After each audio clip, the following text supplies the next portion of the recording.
Hello friends, you are welcome to my YouTube channel Oxford Gallery. Myself Rian Kumar Arya. Once again I am present with the series of translation from the book of Oxford Current English Translation, and today and in this video we will solve exercise 75. Exercise 75 is based on use of shall have, will have with infinitives. You know, whenever we use 2 plus B1, it is called infinitive. Already I told you, I explained you about this one at my last videos. So if you want to learn, please go and check it from my YouTube channel. There are so many videos related to grammar sections and translation sections. So please go and check it. If you want to learn how to learn English, how to translate into English, please watch my each and every videos, because it is very important, and I tried my level best to give my 100% to the students, to the listener, to the spectators who like me, who promote me. So let's start the video. First of all, we will introduce you from shall have and will have. Shall have and will have are the future tense form of verb to have. The future tense form of verb to have. The present tense form of verb to have is has and have. The past tense form of verb to have is had, and shall have and will have are the future tense form of verb to have. So in this exercise, that means 75, we will use infinitive with infinitive. Shall and will have with infinitive. So whenever we use infinitive with shall have, will have, जब हम कभी shall have और will have के साथ, जो कि future tense form है verb to have का, मैं फिर से इसको रिपीट करना चाहूँगा कि shall have और will have verb to have का फ्यूचर टेंस फॉर्म है. तो प्लीज़ आप ध्यानपूर्वक हमारे को सुनेंगे, और मैंने जो बोर्ड पर ऑलरेडी जो ग्राफिक्स के माध्यम से आपको समझाता हूँ, जो मैंने ऑलरेडी बोर्ड पर पेन डाउन करके रखा है. तो देखिए, आज जो हमारा टॉपिक है वो है एक्सरसाइज 75, जिसमें हम सीखेंगे कि हिंदी से अंग्रेजी को ट्रांसलेट कैसे किया जाए. इसमें हम लोग shall have और will have का प्रयोग सीखेंगे. किसके साथ? विथ इन्फिनिटिव्स. इन्फिनिटिव्स किसे कहते हैं? जब 2 प्लस B1 का प्रयोग करते हैं तो उसे हम इन्फिनिटिव कहते हैं. तो यह क्या है? shall have, will have क्या है? तो shall have और will have future tense form है किसका? verb to have का. फ्यूचर टेंस फॉर्म है verb to have का. अब आगे देखिए, तो फ्यूचर टेंस में इनके प्रयोग से क्या होता है? तो आवश्यकता, अनिवार्यता या बाध्यता का बोध कराता है. कौन? जब हम shall have और will have के साथ 2 प्लस B1 का प्रयोग करते हैं, अर्थात shall have और will have के साथ हम इन्फिनिटिव का प्रयोग करते हैं. अब हम बताएंगे shall have और will have का प्रयोग किसके साथ किया जाता है. तो फर्स्ट पर्सन में क्या क्या आता है? I और we. I और we फर्स्ट पर्सन में आता है, तो उसके साथ हम shall have का प्रयोग करेंगे. अब आइए सेकंड पर्सन में you, और थर्ड पर्सन में he, she, it, names और they, ये थर्ड पर्सन में आते हैं. तो आपने देखा थर्ड पर्सन, सेकंड पर्सन और थर्ड पर्सन के साथ will have का प्रयोग करते हैं. फर्स्ट पर्सन साथ यानी कि I और we के साथ shall have, सेकंड और थर्ड पर्सन के साथ हम लोग shall have का प्रयोग, will have का प्रयोग करते हैं. तो चलिए इसको हम आगे बढ़ाते हैं, इस कड़ी को आगे बढ़ाते हैं और स्ट्रक्चर को समझाते हैं. स्ट्रक्चर में सबसे पहले वाक्य में सब्जेक्ट आएगा, और सब्जेक्ट के अनुसार ही हम shall have या will have का प्रयोग करेंगे. इसके जस्ट बाद इन्फिनिटिव का प्रयोग होगा, और अंत में कंप्लीमेंट या फिर ऑब्जेक्ट का प्रयोग होगा, और सबसे अंत में फुल स्टॉप देना नहीं भूलेंगे. अकॉर्डिंग टू सेंटेंस, यदि इंटरोगेटिव सेंटेंस है तो वहाँ पे आप क्वेश्चन मार्क डालेंगे. तो चलिए मैं आपको शुरू करता हूँ translation. How to translate into English, exercise 75, which is based on use of shall have, will have, future tense form of verb to have. पहला वाक्य है राम को पटना जाना होगा, Ram will have to go to Patna. तो इस वाक्य में इन्फिनेटिव क्या है? To go. इस वाक्य का सब्जेक्ट क्या है? राम। थर्ड पर्सन के साथ किसका प्रयोग? विल हैव का प्रयोग। और अंत में ये पटना जो लगा हुआ है ये कॉम्प्लीमेंट, और कभी कभी हम ऑब्जेक्ट का भी नाम लेते हैं। अगर ऑब्जेक्ट होता है तो ऑब्जेक्ट कहते हैं या फिर कॉम्प्लीमेंट भी कहते हैं। चलिए नेक्स्ट, तुम्हें यह काम करना होगा। You will have to do this work. You will have to do this work. Infinitive क्या है? To do. वाक्य से आवश्यकता या अनिवार्यता का बोध हो रहा है। नेक्स्ट है मुझे कठिन परिश्रम करना होगा। I shall have to work hard. I shall have to work hard. Infinitive क्या है? To work.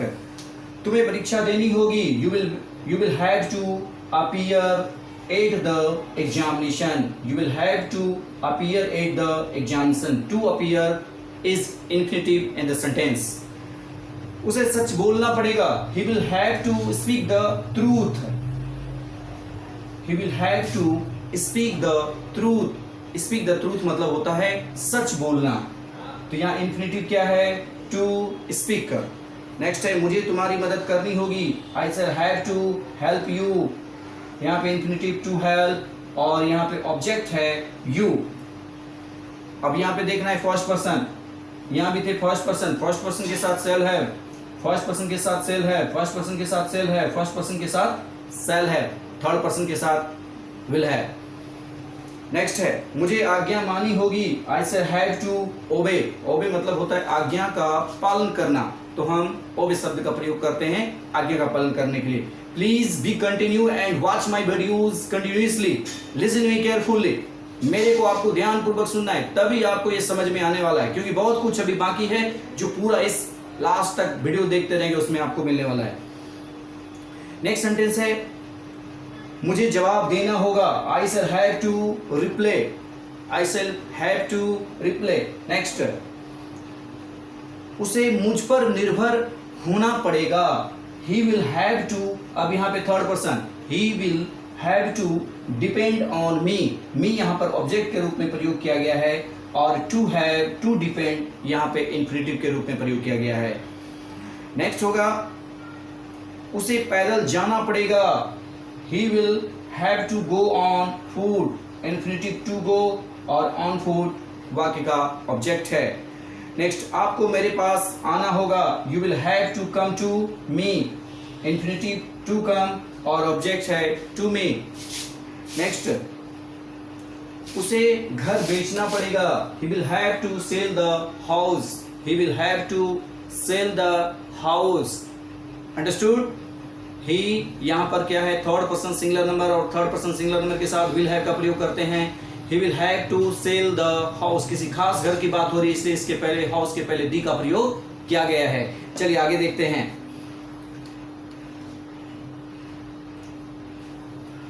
तुम्हें कपड़े साफ करने पड़ेंगे। You will have to wash the cloth. You will have to wash the cloth. तो इस वाक्य में इन्फिनेटिव क्या है?